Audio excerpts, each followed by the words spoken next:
Audio Jungle.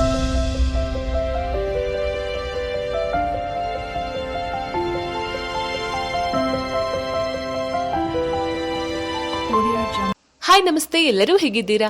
ಇವತ್ತಿನ video topic ಏನಂದ್ರೆ ಕನಸಲ್ಲಿ ಋತುಸ್ರಾವವನ್ನ ನೋಡಿದ್ರೆ ಅದರರ್ಥ ಏನು ಅಂತ ತಿಳಿಯೋಣ.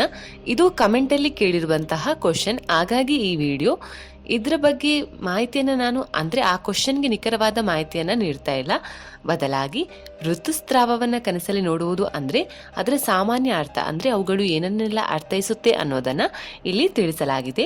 ಇನ್ನು ಕನಸಿನ ಅರ್ಥ ಮತ್ತು ವ್ಯಾಖ್ಯಾನದ ಪ್ರಕಾರ ಇವುಗಳ ಬಗ್ಗೆ ಕನಸು ಅಂದ್ರೆ ಅದನ್ನ ಉತ್ತಮ ಶಕುನ ಅಂತಾನೆ ಪರಿಗಣಿಸಲಾಗುತ್ತೆ.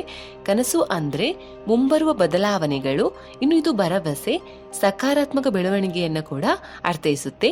ಇನ್ನು ಋತುಸ್ರಾವದ ಬಗ್ಗೆ ಕನಸು ಅಂದ್ರೆ ನೀವೇನಾದ್ರೂ ಉತ್ತಮವಾದುದನ್ನ ಪಡೆಯುವುದಕ್ಕಾಗಿ ಕೆಲವು ದಿನಗಳವರೆಗೆ ಕಷ್ಟವನ್ನ ಅಥವಾ ತೊಂದರೆಯನ್ನ ಅನುಭವಿಸಬೇಕು ಎಂಬ ಅರ್ಥವನ್ನ ಕೂಡ ಇದು ನೀಡುತ್ತೆ. ಋತುಚಕ್ರ ಅನ್ನುವಂಥದ್ದು ಮಹಿಳೆಯರ ಜೀವನದಲ್ಲಿ ಒಂದು ನೈಸರ್ಗಿಕ ಪ್ರಕ್ರಿಯೆ. ಹಾಗಾಗಿ ಇದು ಒಂದು ಹಂತದಿಂದ ಇನ್ನೊಂದಕ್ಕೆ ಪರಿವರ್ತನೆಯನ್ನ ಸಂಕೇತಿಸುತ್ತೆ. ಇನ್ನು ಈ ಕನಸುಗಳು ಅಂದ್ರೆ ನಿಮ್ಮ ನಿಜ ಜೀವನದಲ್ಲಿ ನೀವು ಗಮನಾರ್ಹವಾದ ಬದಲಾವಣೆ ಅಥವಾ ಪರಿವರ್ತನೆಯನ್ನ ಹೊಂದುತ್ತೀರಾ ಅಂತ ಅರ್ಥ. ಇನ್ನು ಇಂತಹ ಕನಸುಗಳು ವೈಯಕ್ತಿಕ ಬೆಳವಣಿಗೆ, ಹೊಸ ಉದ್ಯೋಗ, ನಿಮ್ಮ ಸಂಬಂಧಗಳಲ್ಲಿನ ಬದಲಾವಣೆ ಅಥವಾ ಯಾವುದೇ ಇತರ ಜೀವನದ ಬದಲಾವಣೆಯ ಘಟನೆಗಳನ್ನ ಕೂಡ ಇದು ಸೂಚಿಸುತ್ತೆ. ಇನ್ನು ನೀವು ಋತುಸ್ರಾವದ ಬಗ್ಗೆ ಕನಸು ಕಾಣುವುದು ಮತ್ತು ನೀವು ಸಾರ್ವಜನಿಕ ಸ್ಥಳಗಳಲ್ಲಿ ಅಥವಾ ಅಪರಿಚಿತರನ್ನ ನೋಡುವುದು ಮತ್ತು ನೀವು ಭಯಪಡುವ ಕನಸು ಅಂದ್ರೆ ಇದು ನಿಮ್ಮ ಅಸಹಾಯಕತೆ ಅಥವಾ ನಿಮ್ಮ ಮುಜುಗರದ ಪರಿಸ್ಥಿತಿಯನ್ನ ಕೂಡ ಇದು ಸೂಚಿಸ್ತಾ ಇರಬಹುದು.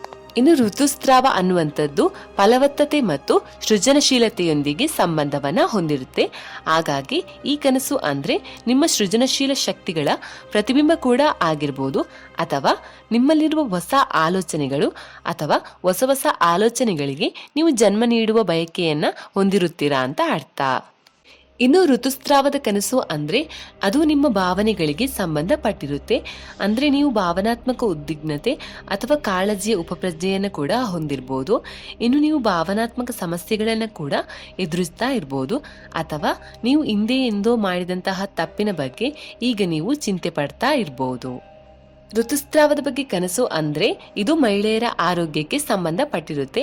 ಹಾಗಾಗಿ ನಿಮ್ಮ ಆರೋಗ್ಯ ಮತ್ತು ಯೋಗಕ್ಷೇಮದ ಬಗ್ಗೆ ಕಾಳಜಿ ವಹಿಸಲು ಈ ಕನಸು ಆಗಿರಬಹುದು, ಅಥವಾ ನಿಮ್ಮ ದೈಹಿಕ ಆರೋಗ್ಯದ ಬಗ್ಗೆ ಹೆಚ್ಚು ಗಮನವನ್ನ ಹರಿಸಲು ನಿಮ್ಗೆ ಒಂದು ರೀತಿಯ ಸೂಚನೆ ಅಂತ ಕೂಡ ಹೇಳ್ಬಹುದು. ಇನ್ನು ಕೆಲವೊಂದು ಸಂಸ್ಕೃತಿಗಳಲ್ಲಿ ಇವುಗಳನ್ನ ನಿಷೇಧಗಳು ಅಥವಾ ಸಾಮಾಜಿಕ ರೂಢಿಗಳೊಂದಿಗೆ ಸಂಬಂಧಪಟ್ಟಿರುತ್ತೆ. ಹಾಗಾಗಿ ಈ ಕನಸು ಅಂದ್ರೆ ಸಾಮಾಜಿಕ ಕಟ್ಟುಪಾಡುಗಳು ಅಥವಾ ಅವಮಾನಗಳು ಅಥವಾ ನಿರೀಕ್ಷೆಗಳು ಅಥವಾ ಮುಜುಗರದ ಭಾವನೆಗಳಿಗೆ ಈ ಕನಸುಗಳು ಸಂಬಂಧಪಟ್ಟಿರಬಹುದು.